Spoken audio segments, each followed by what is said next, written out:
شو اگر راحت جهان طلبی که در نظام طبیعت ضعیف آمال است. Hakim headquarters.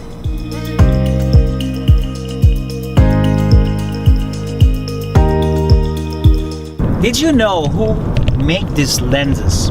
I'm gonna introduce you to Mr. Hakim and Hakim Optical, which is a name for around for 50 years in Canada, and they have more than 160 stores in Canada and more than 700 people working for this big brand. Stay with me.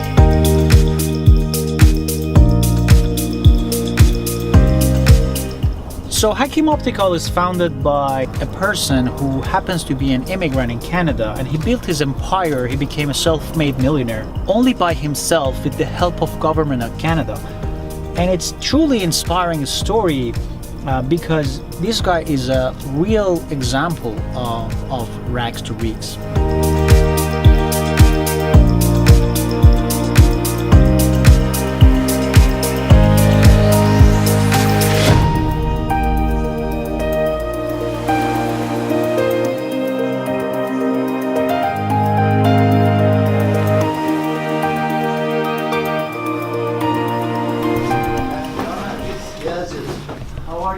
Good to see you. Good to see you. How are you?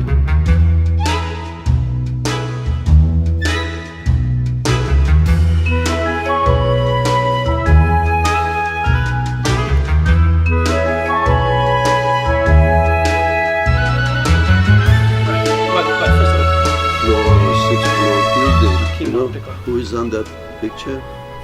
This Prince Albert of Monaco.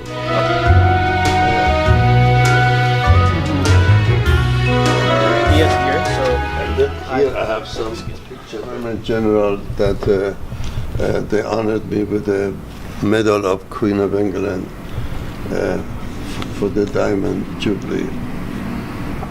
This is when I was knighted. There is a series of islands that called Tornif, and then center part of the island, which is in front of the major dive center. That is my property. In fact, I bought the island because I was impressed with the reefs. With the reefs. Yeah, and the reef caused that I bought that island. And then as I dived more, I could see that these reefs, their gold mine is better than the reef in Australia. And because I have been diving in Australia while I was building a ship in Australia. So that was a major understanding for the reefs, that they are so beautiful with the caves and the sharks, a lot of shark and fish, and it really is a live reef. I called it Belize Dive Haven because I want to market it as a Belize and dive. It refers to half of the world. You know, from Europe, people like to dive. They come to Belize Dive Haven. From Italy, from Germany, from England, wherever. Instead of going to Australia for good diving, they can come to Belize. This is Sir Karim Hakimi, the owner of the island, and I invite you, welcome you to this island. Please come and enjoy yourself.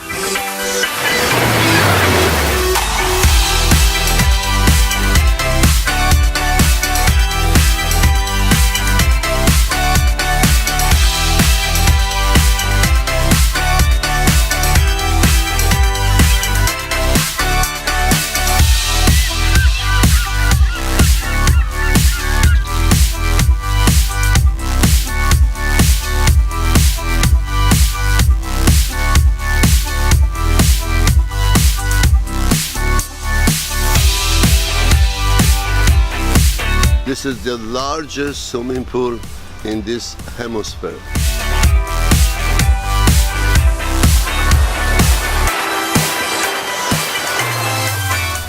The beauty of this island is that it's secluded. is an island that is built in the middle of the ocean, and everybody that comes here is picked up by us from the airport or from the mainland. They are registered guests.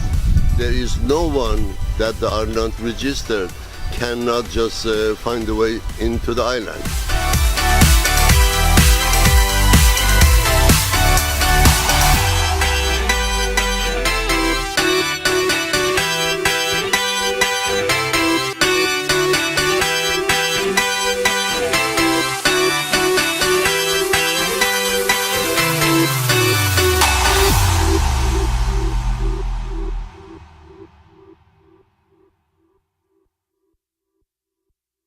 This is a letter that I get from the governor of Belize. This is Musa. Yeah, 20,000 pair of glasses I donated to the hospital, to the eye clinic of Belize. Here's another one. That anything that I donated to the Belize Council of the Visual Impaired. So is a 30,000 pair of glasses for the donation of 30,000 sunglasses and optical frames. I had a letter from Trudeau. This is the Versace. Oh, the Versace. So let's go and have something to eat because I'm getting very hungry.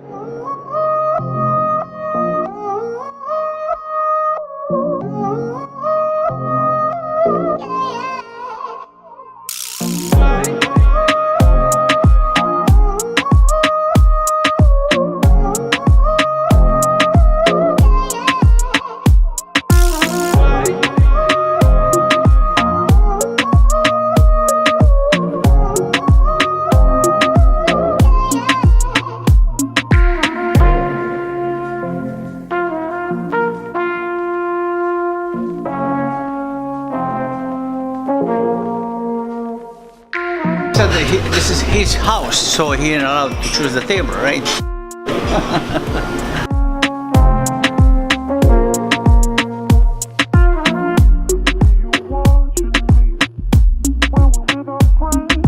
The food is, you have several type of fish, several type of, but one of the things here this place is famous for is the pizza. You see the wood burning pizza. Wow, we are now in that restaurant.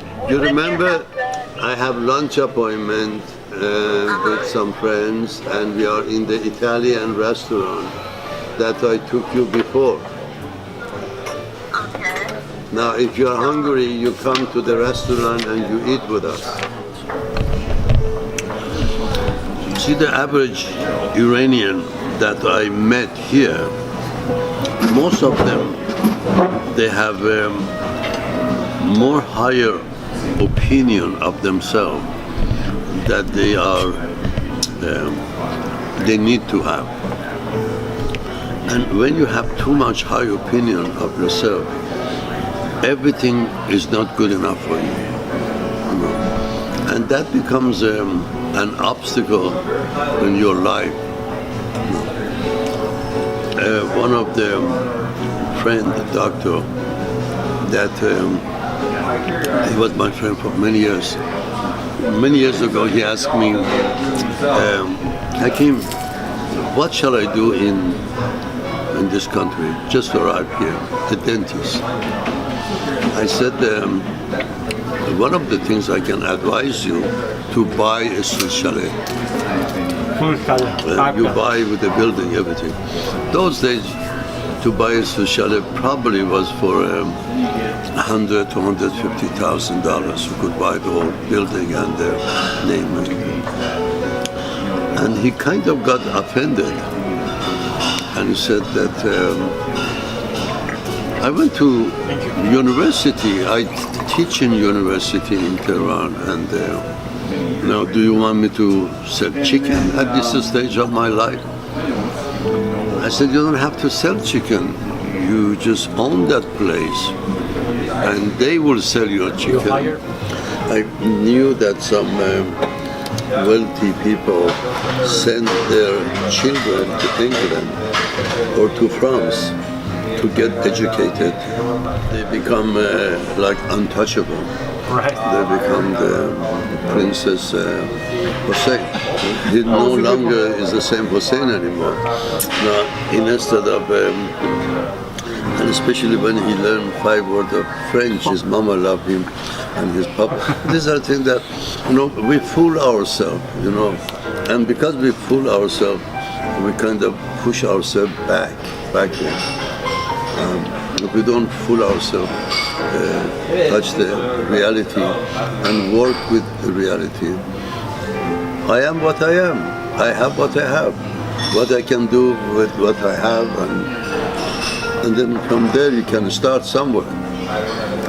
But if you say that I am the top and you don't have a bottom, the top without the bottom cannot exist. Eventually with the time is God's gift to the earth. And then when he finished university, he doesn't want to talk to the neighbor anymore because the other guy did not go to the university. He has if the guy he finished secondary class, to me that I didn't finish the secondary class is too high to talk to me. So he limits himself to the certain category. What you think you are, and not to what the people see what you are. Most of the cases is you are, but people accept you as what you are.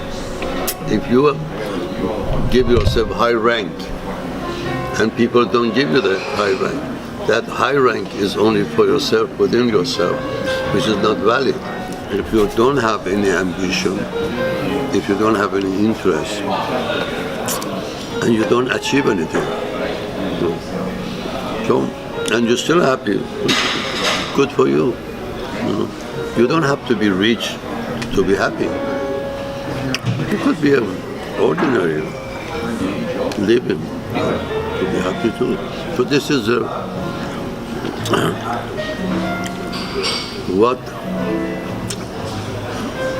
what you made out of yourself throughout the life.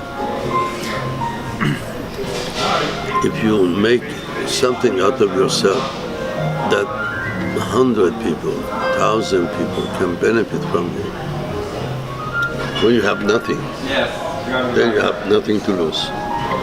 And you take risk, and you take a thing.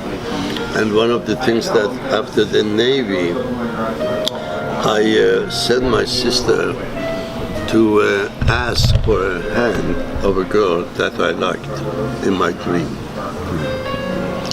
And when my mother and sister went and asked for her hand, that was after I finished the Navy. They told her that Karim has to eat and grow. No, he's not. And another word that means that he is nobody. And if we want to give our daughter to somebody, He has to be bulky. not to Mr. Nobody. And then at that moment I realized that is true. I am nobody. And how can I take a girl's hand and be my wife and let her suffer through the life that I suffer? So from then on, I gave up the idea of getting married, and I told myself I would never get married until I'm a millionaire, to also support her, to live a high level of life. Well, you didn't need to be a millionaire to do that. You could have done with 6 figures. Yes, I did, but the higher I moved myself, it was more I could offer. In other words, when I was married and I had my first or second child, I took my mega yacht to Turkey to Istanbul. And I had my mother and friends fly to Turkey, to Istanbul, and I took a section of Hilton Hotel that only my mother and the friends to enjoy themselves. And for my mother alone, from the airport of Istanbul, I arranged a helicopter to pick her up and bring her to the hotel. And so when she was flying in helicopter, she was holding me, and I said, "Mom, Mother, you are an angel and you are flying." "Mom, you are an angel, and see down there, there's a people down there, and you're flying. You're an angel." And then we landed in the roof of Hilton Hotel in Istanbul, and I took, I think, 12 rooms for a friend, my sister children, and so on. And then also had a speedboat to go and pick her up, bring him to the yacht. And some of the friend, and especially the daughter of my brother, late brother, she did a lot of gourmet cooking in my yacht. And we had a long table in the open air under the umbrella with the sun of everything. When my mother saw that and saw my beautiful wife and my Layla, which was the apple of my eyes, when she saw all of this, and she really see that Karim came a long way. So I managed to show the other side of life, not the life that she's used to, not the life that she lived, but you can never pay back the torture, the hardship that she went through to raise 3 children without the support of any kind. What happened to your siblings? Did they become successful too? No, my sister got married to a carpenter, and she was in love with the carpenter, and the carpenter was eventually successful, had his own carpenter shop. My brother was famous, they call him Akbar Shaqe. Akbar Shaqe? Akbar Shaqe, he was with the Tayyib or Tahir, Shavun Bimokho. They used to go to the places and get free drink and free food and even some money on the way out. The opium was very popular at time of Shah. And every corner you see that somebody has a qahwa khune in front, but in the back is shira khune. I was a little boy, used to sometimes go with him because I like my brother. He's masculine, he has a beautiful body and everybody respect him, and I enjoy to look up at him. Yeah, and I could see that he's offered him the bafur, the teriyaki, and so he did a few pop and get high, and on the way out he gets some package and so on. So these are things, and eventually he become addicted. I think when you people get addicted to opium, they lose their appetite. So the man with his muscles and this, he shrunk more and more. And then he was basically at one time, he was no longer the powerful man that I used to admire him.